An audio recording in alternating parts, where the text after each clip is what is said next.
இங்கே பாரு அக்கா பாரு.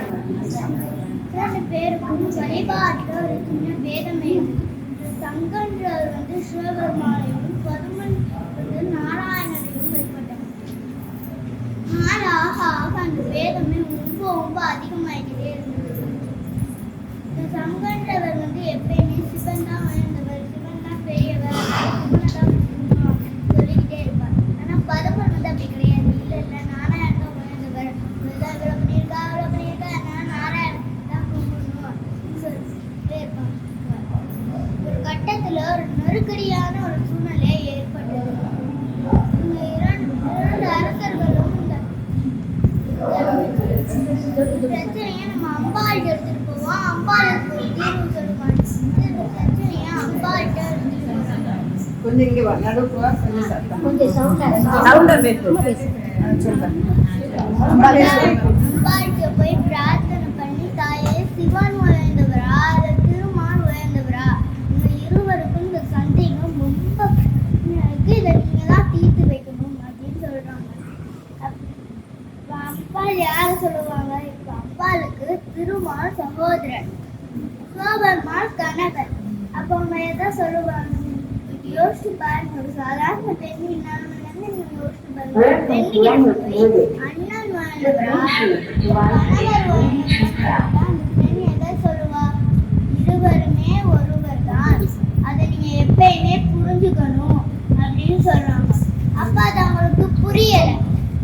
கேக்குது கேக்குது கேக்குது, புரியல, மைக்ல கேக்குது. அவங்களுக்கு புரியல. அப்ப அதுக்குரிய காலம் ஒரு நாள் வரும் அப்படின்னு சொல்லிட்டு சிவபெருமான்கிட்ட போய் சொல்றாங்க, நீங்க இருவரும் ஒருவர் தான்றதை நான் எப்படி நிரூபிக்க முடியும்? எனக்காக நீங்க இருவரும் ஒன்றாக வந்து காட்சி தர வேண்டும் அப்படின்னு சொல்றாங்க. அப்ப சிவபெருமான் சொல்றாரு, அவ்வளவு சுலபமா நாங்க வந்துருவோமா? அதுக்கு உண்டான தவம் வேண்டாமா? தவம் இருந்ததால ஒரு பலன்றது ஒண்ணு கிடைக்கும். அப்ப அம்பாள் சொல்றாங்க, நானே போய் தவம் நினைக்கிறேன். ஏன்னா இந்த உலகத்தில் இருக்கும் எல்லா உயிரினங்களுக்கும் நான் தாய். இப்போ குழந்தைக்கு உடம்பு சரியில்லைன்னா பால் கொடுக்குறாங்கன்னா என்ன செய்வா? அவளும் பத்தியம் எடுக்கிறான். அப்ப குழந்தைக்கு தெளிவு வரணும்னா தாய் தவம் செய்யறதுல என்ன தவறு இருக்கு? ஆக உலக ஜீவராசிகள் தெளிவிக்க நானே போய் தவம் செய்ய, எங்க தவம் செய்ய, எப்படி தவம் செய்யன்னு கேட்கிறாங்க.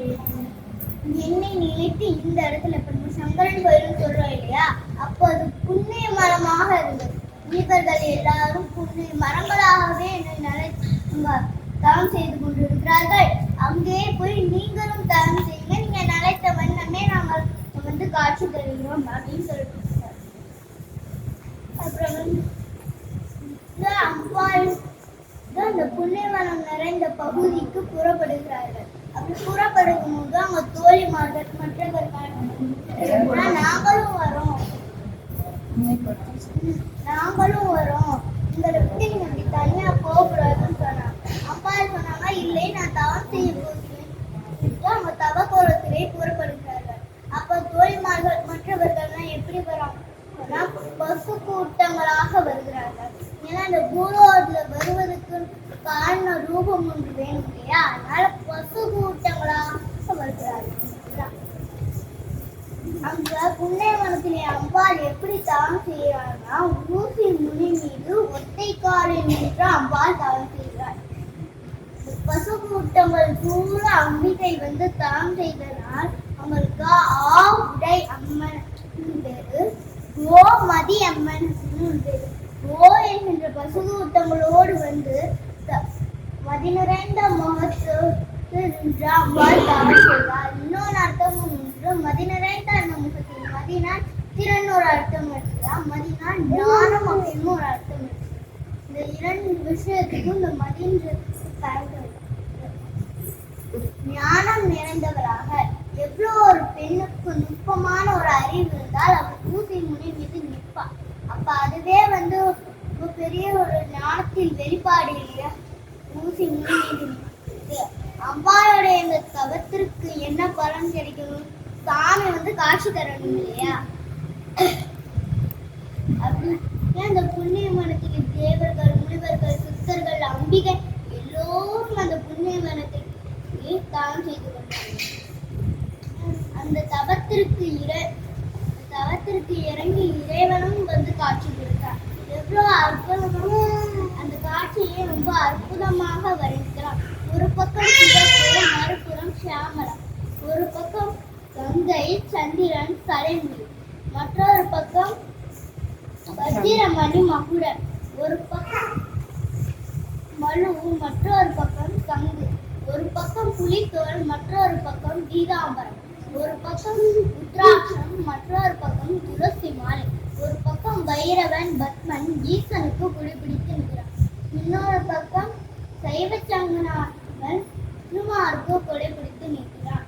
இப்படிதான் ஹரியும் ஹரனும் இணைந்து சங்கர நாராயணராக இடம். அந்த சங்கரன் பரமனுக்கு மட்டும் இல்ல, தவம் செய்த தேவிக்காக மட்டும் இல்ல, நம் எல்லோருக்காகவும் சங்கர நாராயணராக காட்சி கொடுத்த அந்த திருநாள் தான் இந்த ஆடிப்படைகள்.